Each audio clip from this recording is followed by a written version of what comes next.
Hey y'all, it's Amanda. Welcome back to my channel, and I am back with another June weekly wrap-up. So let's go ahead and talk about the books I've read since that last June wrap-up. I've read several books since then, and I want to go ahead and film this video so I can get this out hopefully on Friday. I'm in my car, obviously, but hey, you know, we're going to do what we can do. So yeah, let's go ahead. If you haven't seen that first weekly wrap-up, I will link it down below and in the cards. So first, since I've filmed that last video, I read 5 Days in Skye by Carla Laureano. This is a Christian contemporary romance. It was recommended to me by my friend Amy at Pretty Little Paperbacks and Jeanette from Jane Reads, and it's set in Scotland. So, you know, hey, kind of Christian book set in Scotland, I'm here for this.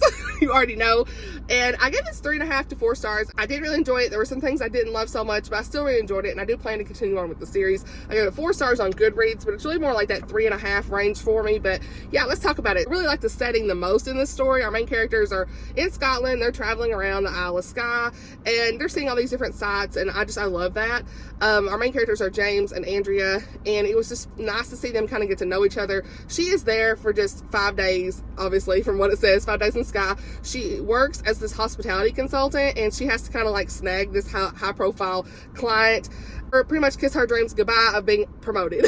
So where she meets this Scottish celebrity chef, James McDonald, on the Isle of Skye, and he is working on renovating this family hotel, and you know, he meets Andrea and things kind of going from there, and you know, sparks fly, all that jazz, right? I feel like they had good chemistry together and stuff. My favorite parts really were mostly like them traveling and all the good things. You know, there was lots of sarcasm and flirtatious moments, so it was kind of fun.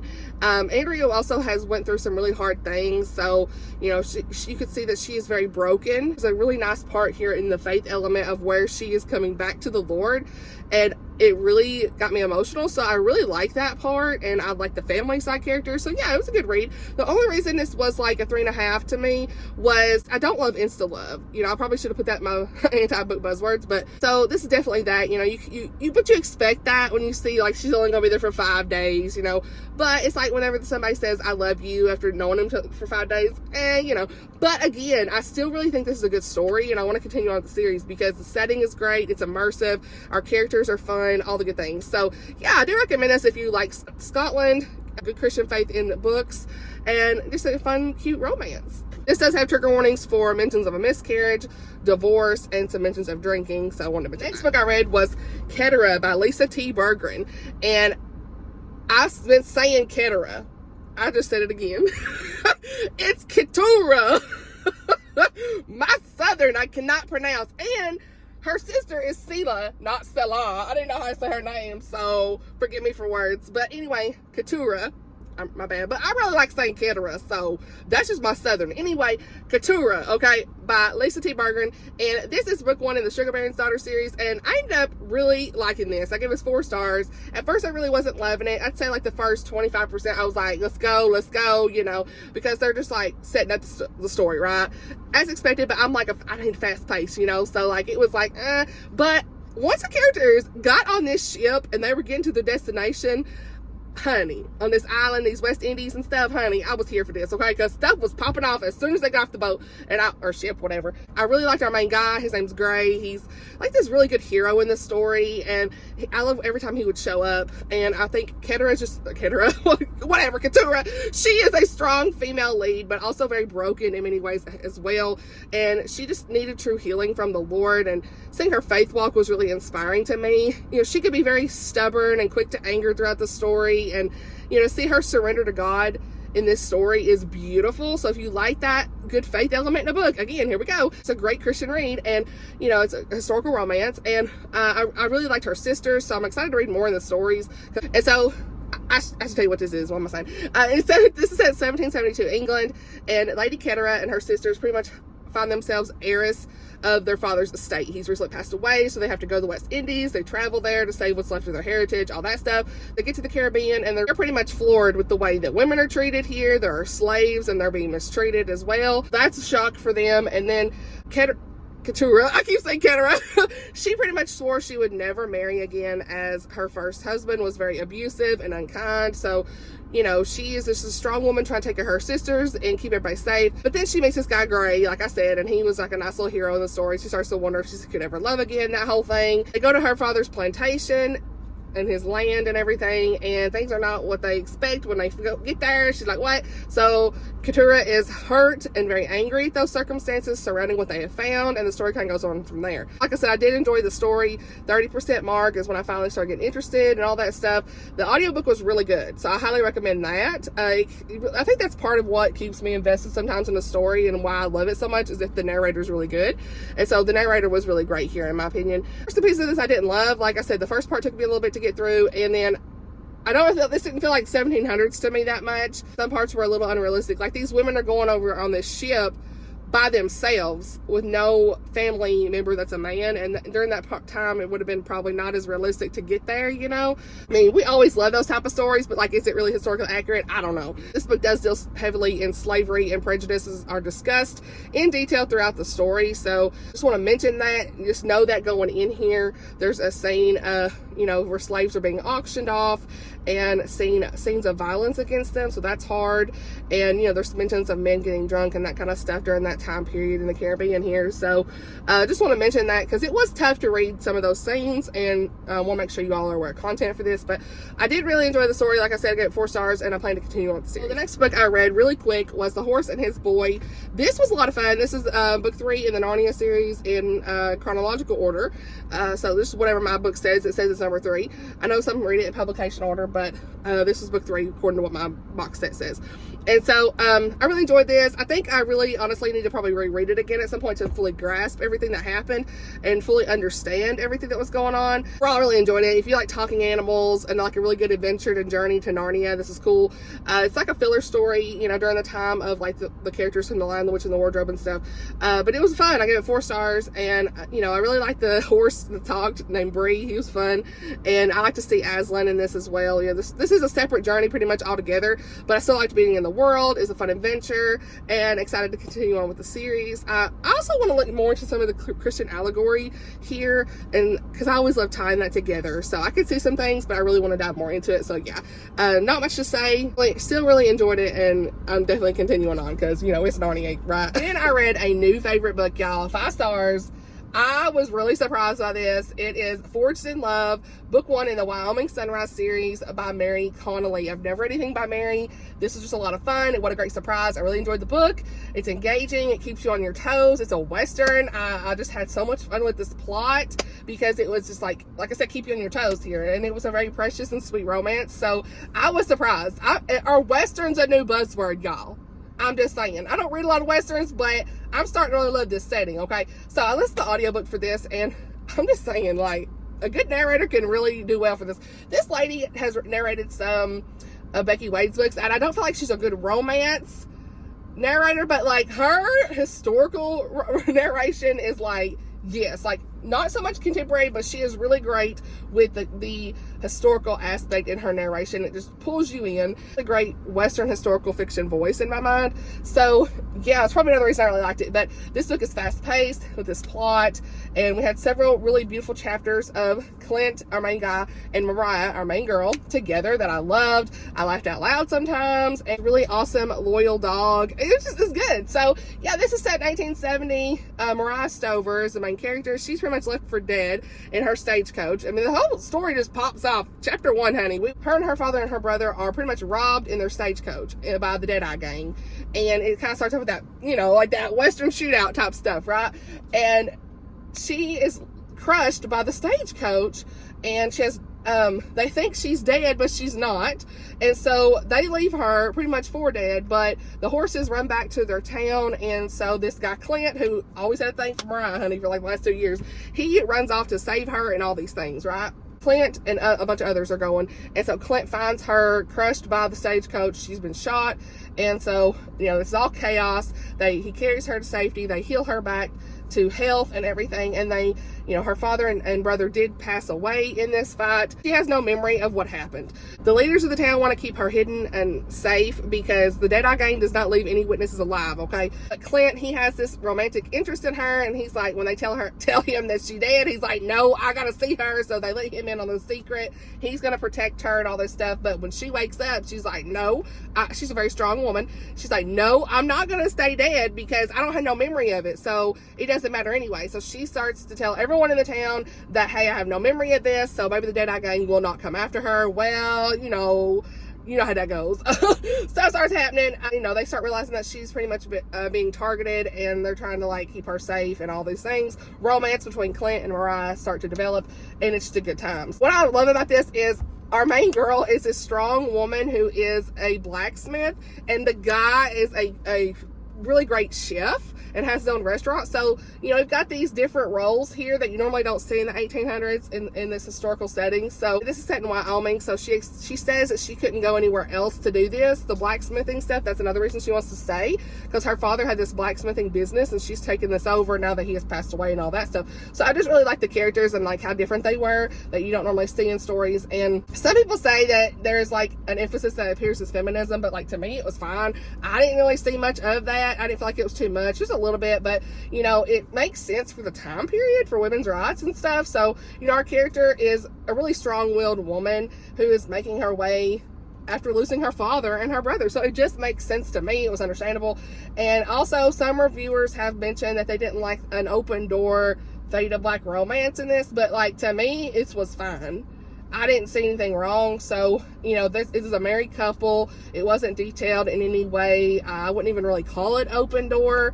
It's very, very mild. And so I actually honestly loved seeing these characters, how they were open and honest in their marriage, and they talked about how they were going to handle things in a very respectable way. And so, yeah, it was just very refreshing to see in my mind. I was fine with it, but I want to mention that since some people have said, but like to me it was okay. So yeah, I'm excited to read the next book in the series. I grabbed it on NetGalley. It comes out this month. Western's my new thing. The next book is following a side character that was in book 1, Nell, and she is very interesting to me, so I need to know more about her. The next book we're gonna have to drive and talk about. How about that? Y'all want to? Let's go. The next book we're gonna talk about is one that I actually DNF'd yesterday. I was very disappointed, but we're gonna chat about it a little bit. It's one of my most anticipated releases, and it was the Happy Life of Isadora Bentley by Courtney Walsh. I have enjoyed one other book by Courtney Walsh, and I have several of her books on my shelves. Cross Country Christmas was wonderful. I gave it 5 stars, really liked it. So, when I saw a book that was about how to be happy, right, I was very intrigued and just excited to read it. And especially about this 30-year-old girl, like what's her, she just turned 30, I'm 33, so I was like, okay, let's go. And the cover was beautiful. So, but 30% in, as when 31%, I DNF'd it. I just put it down. I was disappointed, and I just want to chat about it a little bit because I put my Goodreads review and a lot of comments were coming through. So I'll tell you what the story is about.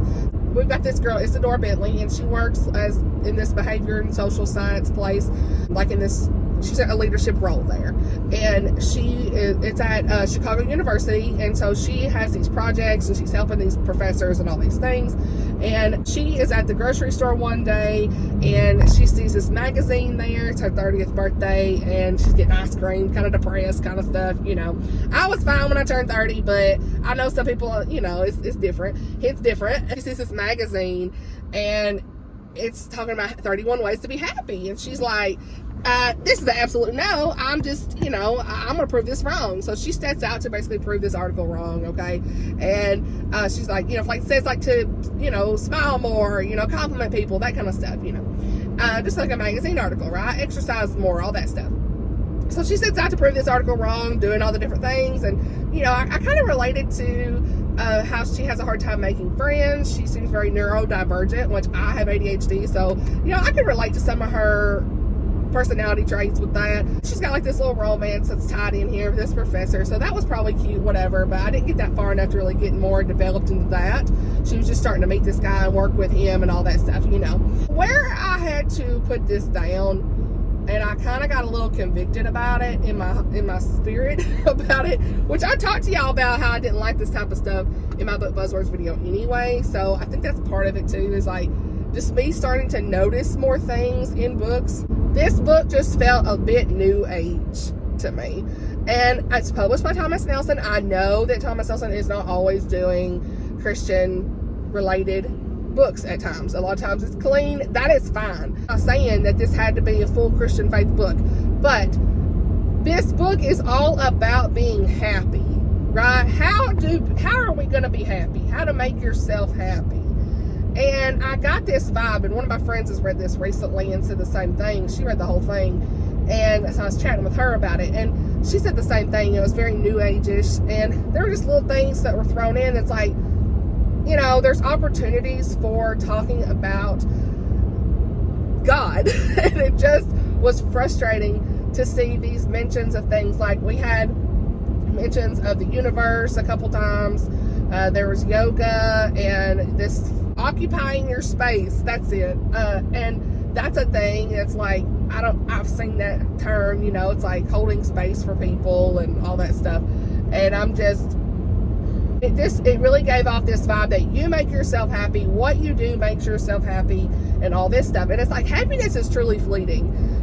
Our happiness and joy comes from the Lord. And so I just felt personally in my spirit that I just didn't need to keep reading it, because I was going to be disappointed, and it wouldn't have been fair to Courtney to rate this book. And, you know, that's just my personal take on it. I think a lot of people would like this book. I'm not saying, because, you know, it's going to appeal to a lot of people. It's, you know, it's funny. There were parts that I laughed. You know, it's very rom-com-y, you know, and I would probably like her other books, rom-com and stuff. I'm not saying that, but and I wouldn't probably even expect faith in some of her other books. When you have a book that's all about how to be happy, it just seems like such a missed opportunity to not mention the Lord. And maybe she mentions it later on, but like the first 30%, I did not feel that way. And someone told me there was no other faith or mentions of God later on when they finished it. So I was like, well, I'm gonna put it down. It wouldn't be fair for me to finish this, because I'm just gonna rate it low, and I don't want to. Just didn't want to be that person, because it's not for me. But I also wrote a review without rating it on Goodreads to just say my thoughts.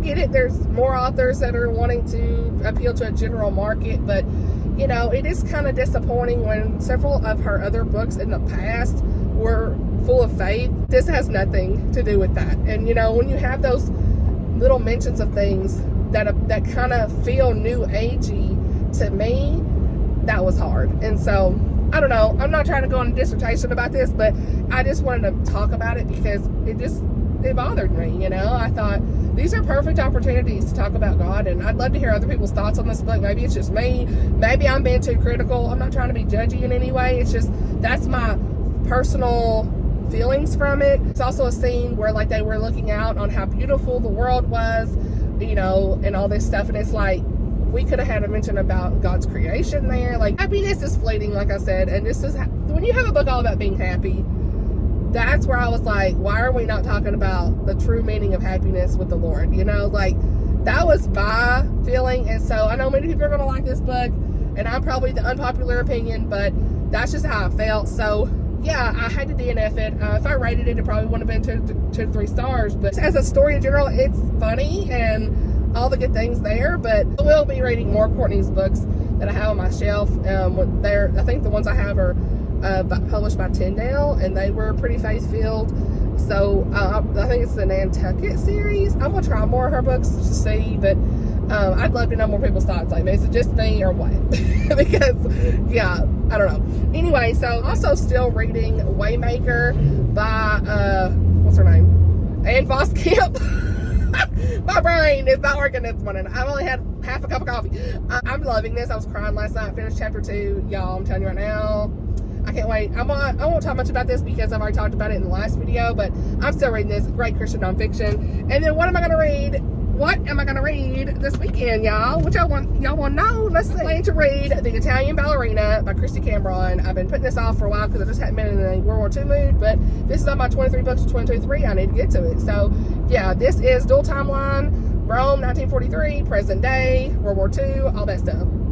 Then we've got, and it's a Christian fiction, and then we have got Julie Klassen's The Painter's Daughter, and this is a Christian historical fiction, historical romance probably, because, you know, it's Julie Klassen. So yeah, I'm definitely going to start into this. It's a pretty big book, so I don't know if I'll finish it this weekend. I'm probably going to start The Italian Ballerina first, because I do have an audiobook and it's due in a few days, so, and I don't have the audio for this yet. I've got it on hold, so either way, I'm going to start this. this weekend. I already talked a lot about what this is, so I'm not going to get into it, plus I'm driving, so but I'm at least going to try to start it. And so yeah, my priority right now is going to be the Italian ballerina. It's Wednesday, so I may finish this before the weekend and start something else. I don't even know. Just, you know, get lots of reading in this month. Just trying to go through some things. I'm still working through the book bingo from Tiffany. I have made several spaces on the book bingo, so love to see it, the summer book bingo. I have some NetGalley books I still need to read this month, so I'll have to look through those. But yeah, I hope that y'all are having a great week. I hope this video was okay to be in the car. And it's a little different, not from my bookshelves, all that stuff, but it's kind of more vlog-ish. So yeah, I don't know if I'll do a weekend vlog or not this weekend, but either way, I hope that you all enjoyed this video. Thank you so much for watching. Let me know if you've read any of these books down below in the comments, if you're interested in any of them, all the things, and I'll see you on my next video. Bye, y'all!